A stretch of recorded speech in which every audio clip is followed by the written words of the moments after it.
sambung kepada 7 usul yang untuk ahli sunnah wal jamaah tadi tu. So yang pertama adalah umum ilmillah. Maksudnya pertama ahli sunnah faham yang, dan ahli sunnah i'tiqad dalam bab qada ni ilmu Allah melangkaui semua. Dan ilmu Allah ni bukan bila benda tu berlaku baru Allah tahu, bahkan mendahului. Benda tu tak berlaku lagi Allah dah tahu dah. So ada banyak dalil lah. Ada banyak dalil. Untuk ringkaskan ana tak sebut sebab dah sebelah 40 dah.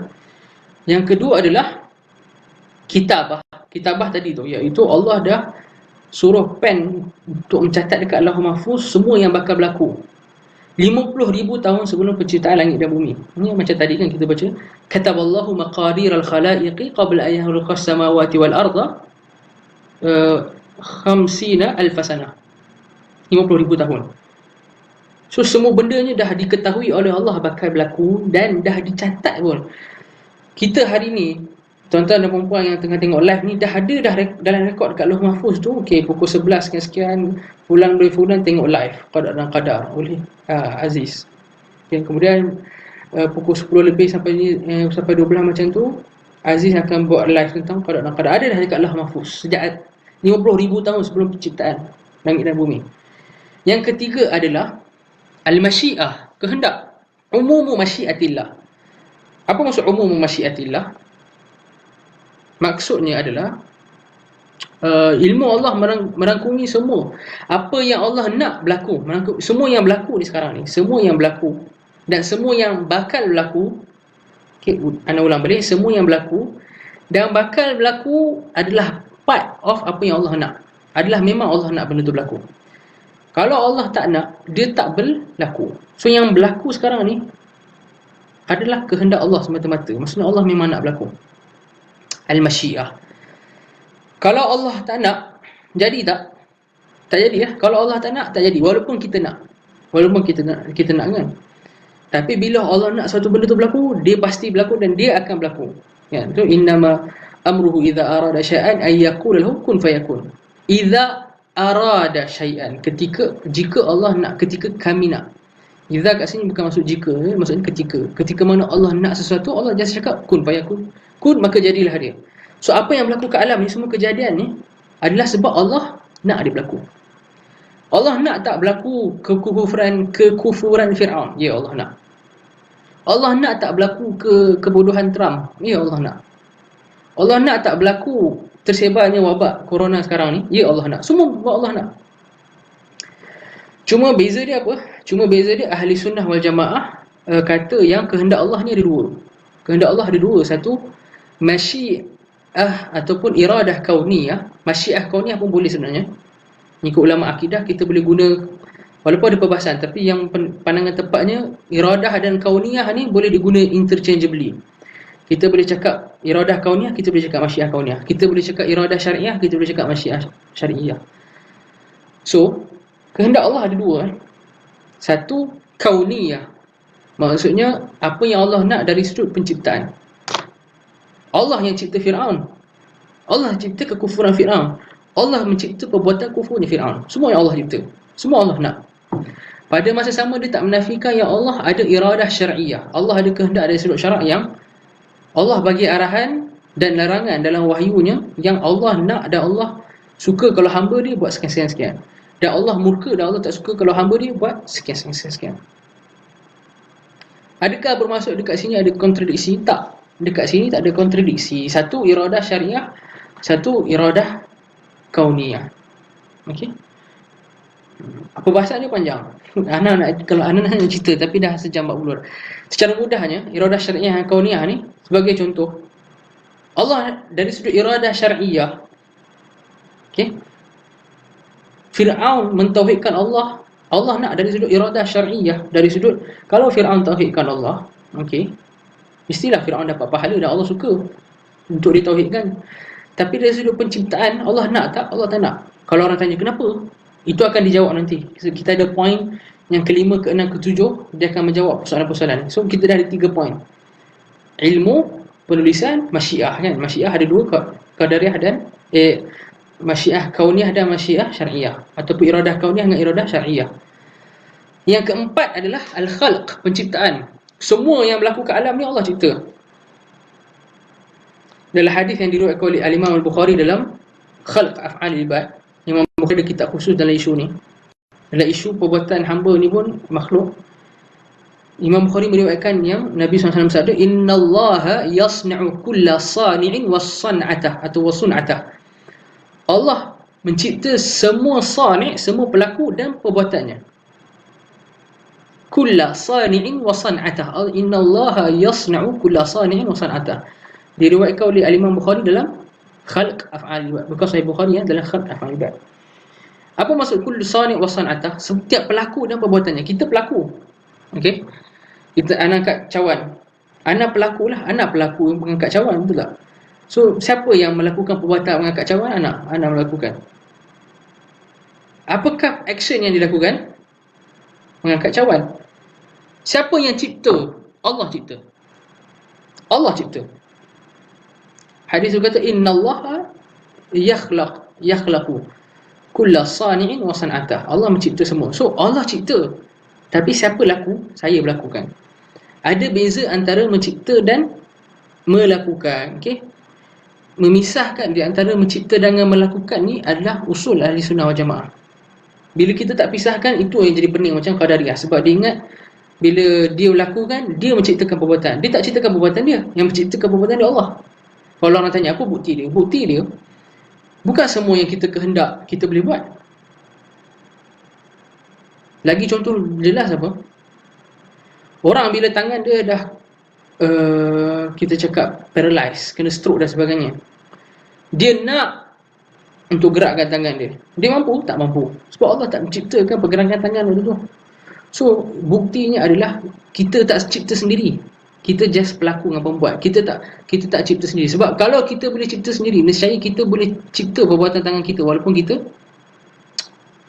kena paralyzed tadi tu. So yang keempat adalah mencipta.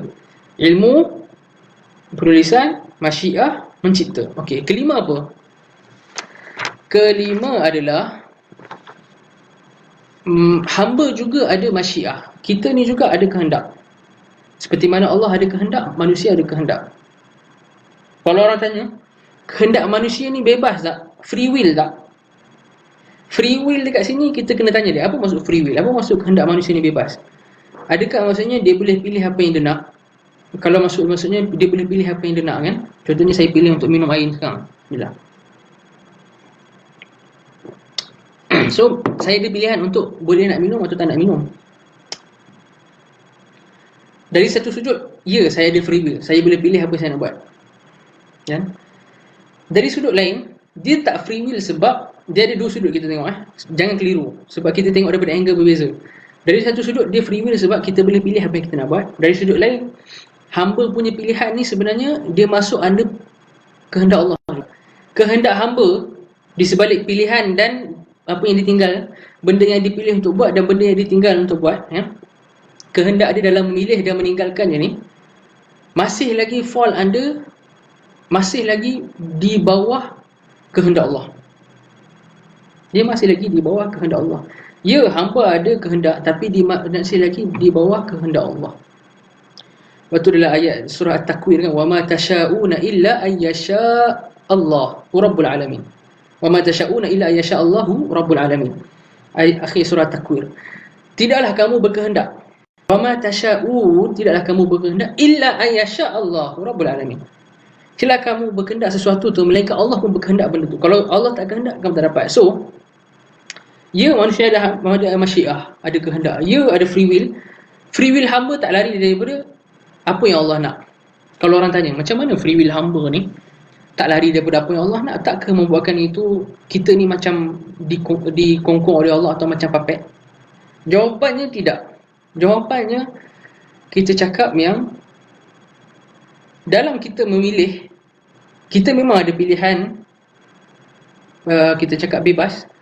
Tapi dalam pilihan bebas yang kita buat ni, dia tak lari daripada ilmu Allah sejak azali. Allah tahu kita nak pilih apa dah. Dan Allah berkehendak daripada sejak azali. Yang kita bakal buat ni, mana yang Allah berkehendak untuk berlaku. Okay. So dia tak lari daripada sifat ilmu Allah yang azali. Sebab kunci dia kat sifat ilmu Allah. Allah dah tahu sejak azali apa yang kita bakal lakukan. Dan kita kena faham, kita tak boleh tengok yang sifat ilmu Allah ni macam sifat ilmu makhluk. Okay. Sifat ilmu makhluk linear. Linear ni maksudnya apa? Dia tak tahu melainkan lepas dah berlaku. Ilmu Allah tak macam tu. Ilmu Allah tak terkait dengan linear tak linear ni. Bahkan ilmu Allah dah ada sejak before benda berlaku pun dah ada dah. Maka kita jangan ingat ilmu Allah macam ilmu makhluk dari sudut dia perlu kepada berlaku baru kita tahu. Tak. Bila macam tu, apa pilihan yang kita bakal buat? Free will yang kita bakal buat dah ditakdirkan kepada Allah oleh Allah. Sebab apa? Sebab Allah dah tahu sejak azali kita bakal buat apa dah. Allah dah tahu sejak azali kita bakal buat apa dah. So yang tu yang kelima. So memang Quran sendiri kata kita ada kehendak kan. Wa ma tasyaun, memang kita ada kehendak. Macam dalam ayat lain Allah kata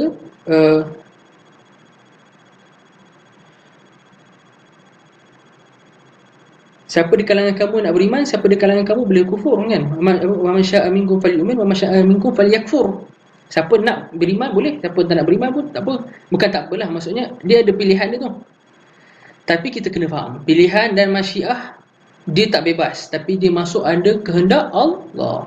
So itu akidah Ahli Sunnah wal Jamaah. Keenam, hikmatullah fi af'alihi wa khalqihi. Hikmah Allah dalam penciptaan dan perbuatannya.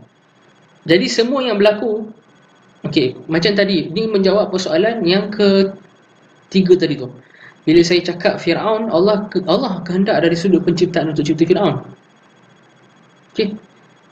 Masyiatullah al-kauniyah atau iradatullah al-kauniyah dari sudut Allah berkehendak tak untuk Allah berkehendak tak untuk membuatkan Fir'aun ni dicipta? Ya, Allah berkehendak. Allah berkehendak tak untuk menciptakan kekufuran Fir'aun, perbuatan kufur? Ya, Allah berkehendak. Pada masa sama Allah ada iradah syariah, iaitu Allah suka kalau orang tauhidkan dia kan. Suka kalau orang beribadah kepada dia. So kalau Fir'aun tauhidkan Allah, beribadah kepada Allah, mesti Allah suka. Okey. Kenapa Allah tak buat macam tu? Kenapa Allah tetap bagi Fir'aun ni jadi kekal atas kekufuran dia? Yang ni kita nak faham, dia kena faham poin nombor 6, iaitu apa yang Allah buat dia mesti ada hikmah dengan sebab.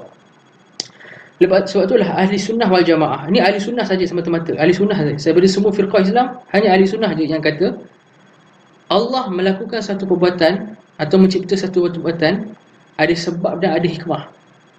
Af'alullah ni mu'allalah, ada sebab dan ada hikmah. Apa hikmah dengan sebab di sebalik Fir'aun macam tu? Wallahu ta'ala alam. Sebab apa? Dalam bab hikmah ni ada yang kita tahu, ada yang kita takkan tahu pun.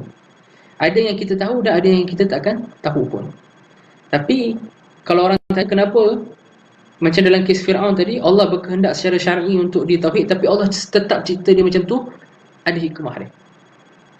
Dan adakah Allah zalim? Tak. Sebab apa yang Allah takdirkan untuk dia memang sesuai untuk dia, sesuai dan selayaknya bagi dia. Sebab Allah tahu jiwa dia macam mana. Sebab Allah tahu kalau dia tu dengan free will dia pada masa akan datang apa dia bakal buat pun. So itu tentang hikmatullah fi af'alihi wa khalqihi, fi af'alihi wa khalqihi. So yang keenam adalah hikmah. Adalah hikmah. Yang ketujuh adalah al-jam'u baina asy-syar'i wal qadar. Ahli sunnah menggabungkan di antara asy-syar' wal qadar. Maksudnya apa? Ahli sunnah dia balance. Ni antara poin-poin yang last buku ni. Lepas ni tuan-tuan dan puan-puan boleh rehat lah. Ahli sunnah balance. Kita ada satu ekstrim dia geng-geng Qadariyah. Geng-geng Qadariyah dia nafi terus qadar Allah. Dia nafi Allah ni mentakdirkan. Dia menafikan yang Allah ni ada, Allah mentakdirkan. Bahkan dia menafikan Allah ni mencipta perbuatan hamba.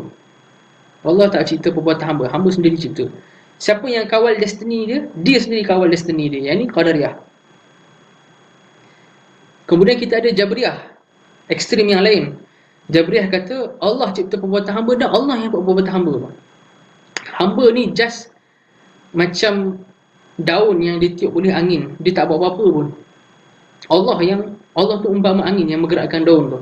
Kita ni kononnya macam daun, digerakkan oleh Allah tanpa ada pilihan dari diri kita sendiri. Ini Jabriyah. Ahli sunnah dia tengah-tengah. Ahli sunnah dia al-jam'u baina syar'i wal qadar. Ahli sunnah melihat dari satu sudut, kita ada dalil yang penuh qat'i dan mutawatir bahawa Allah mentakdirkan segalanya, termasuk perbuatan hamba.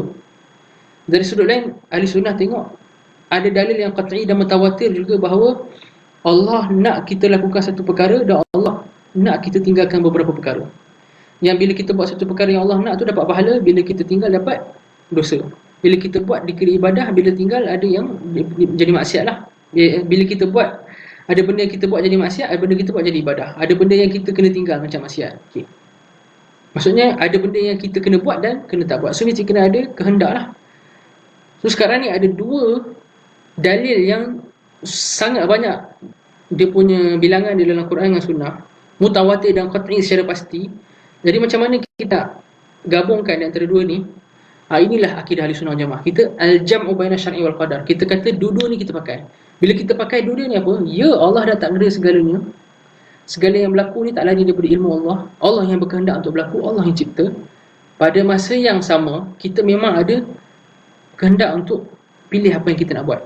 Dan kehendak kita ni, free will yang kita boleh pilih apa kita nak buat, sama ada baik atau buruk, sama ada jalan petunjuk ataupun jalan kesesatan ni, dia tak lari daripada kehendak Allah juga. Wa ma tasha'una illa an yasha Allahu rabbul alamin. Okey. Allah tak zalim sebab Allah adalah Allah sebenarnya, betul lah. Allah